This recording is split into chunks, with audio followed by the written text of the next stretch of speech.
একদা আল্লাহ রাসূল সাল্লাল্লাহু আলাইহি সাল্লামের সাথে একটি জানাজায় বের হলাম, একটি আনসার ব্যক্তির জানাজায়। ফান্তাহাইনা ইলাল কবরে ওয়া লাম্মা ইউলহাদ, অতঃপর ওখানে গিয়ে দেখা গেল যে এখনো কবর খনন করা শেষ হয়নি, আর মাইয়িতকে সেখানে নিয়ে আসা অলরেডি হয়ে গেছে, কিন্তু কবর খনন করা এখনো শেষ হয়নি। হাদিসটি শুনেন। তারপরে বলছেন, ফাজালাসা রাসূলুল্লাহ সাল্লাল্লাহু আলাইহি সাল্লাম ওয়া জালাসনা হাওলাহু কাআন্নামা আলা রুউসিনা আত-তায়র। অতঃপর আল্লাহ রাসূল সাল্লাল্লাহু আলাইহি সাল্লাম সেখানে গিয়ে বসলেন এবং আমরাও আল্লাহ রাসূল সাল্লাল্লাহু আলাইহি সাল্লামের চারিপাশে বসলাম। কাআন্না আলা রুউসিনা আত-তায়র, আর আমাদের মাথা এমন ছিল যেন মাথায় কোনো পাখি বসে আছে। মাথায় পাখি বসে থাকলে নড়াচড়া করলে হবে না উড়ে পালাবে? তো এত সাহাবায়ে কেরামরা বিনয়ের সাথে, তাওয়াজুয়ের সাথে আর আখিরাতের ভয় ভীতি নিয়ে বসে আছেন রাসূল সাল্লাল্লাহু আলাইহি সাল্লামের পাশে। আর আমরা আজ মাটি দিতে আসছি, আসার পর একটা গোল টেবিলে গল্প, এদিকে গুতাগুতি, এদিকে হাসির হর্ষ, এদিকে আরো কত কিছু কথা বলা বলে করছি। সাহাবারা কি করছেন? তারপরে শুনেন, তারপরে কি হলো? বলছেন, ওয়াফি ইয়াদিহি উদুন ইয়ানকুতু ফিল আরদে। আর আল্লাহ রাসূল সাল্লাল্লাহু আলাইহি সাল্লামের হাতে একটা ছোট ছড়ি ছিল, সেই ছড়িটা দিয়ে তিনি এইভাবে মাটিতে আনমনা হয়ে কিছু ঠোকা দিচ্ছেন, মাটিটাকে এইভাবে একটু করে ঠোকা দিচ্ছেন, একটা ছড়ি তার হাতে। তারপরে কি হলো? এরকম সময় রাসূল করিম সাল্লাল্লাহু আলাইহি সাল্লাম একটু মাথাটা উঠালেন, উঠার পর বলছেন, ইস্তাঈদু বিল্লাহি মিন আযাবিল কবর। হে লোকেরা, কবরের আযাব থেকে আল্লাহ তাআলার কাছে পানা চাও, কবরের আযাব থেকে আল্লাহ তাআলার কাছে আশ্রয় চাও।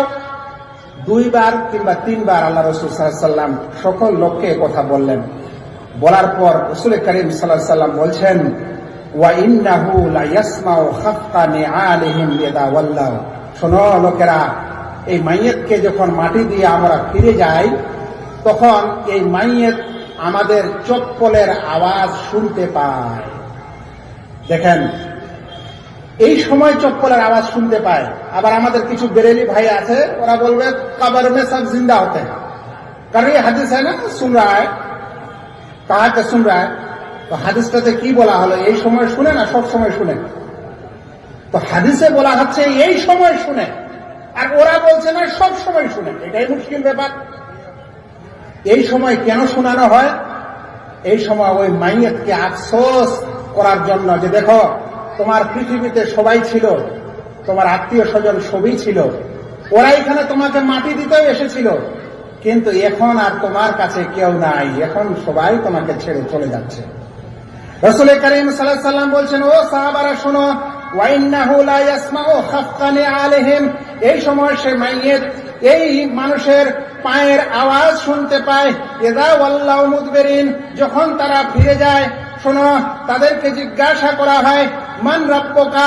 কবরে জিজ্ঞাসা করা হবে তোমার রবকে, আর জিজ্ঞাসা করা হবে ওয়ামা দীনুকা, তোমার দিন কি, আর জিজ্ঞাসা করা হবে ওয়ামান নবিয়ুকা, তোমার নবী কে ছিল।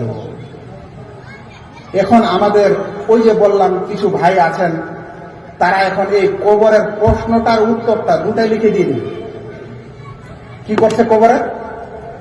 এই 3টা প্রশ্ন আর এই 3টা প্রশ্নের উত্তর লিখে দিয়ে দেবে। আমার কথা হলো, এরা কবরের জীবনটাকে দুনিয়ার মতো মনে করেছে। ভাই, আমি আপনাকে একটা কথা জিজ্ঞাসা করি, যে মানুষের কবরে আপনি সওয়াল জবাব লিখে দিলেন, ও যদি আরবি পড়তে না জানে, দুনিয়াতে ওখানে ঘন্টা পড়বে? তো আপনি দুনিয়ার সাথে মিলিয়েছেন এই জিনিসটা, তো এটা কেন মিলান না?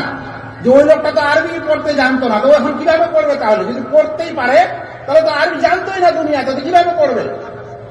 সবচেয়ে বড় কথা হলো, এরা কবরের জীবনটাকে দুনিয়ার জীবন মনে করেছে, আর এরাই ফেরেশতা সেজেছে, আর এরাই জান্নাত জাহান্নাম দিতে সেজেছে। আস্তাগফিরুল্লাহ। শুনেন, কবরের জীবনকে বলা হয় বারজাখী জীবন। এই বারজাখী জীবন দুনিয়ার মতো না।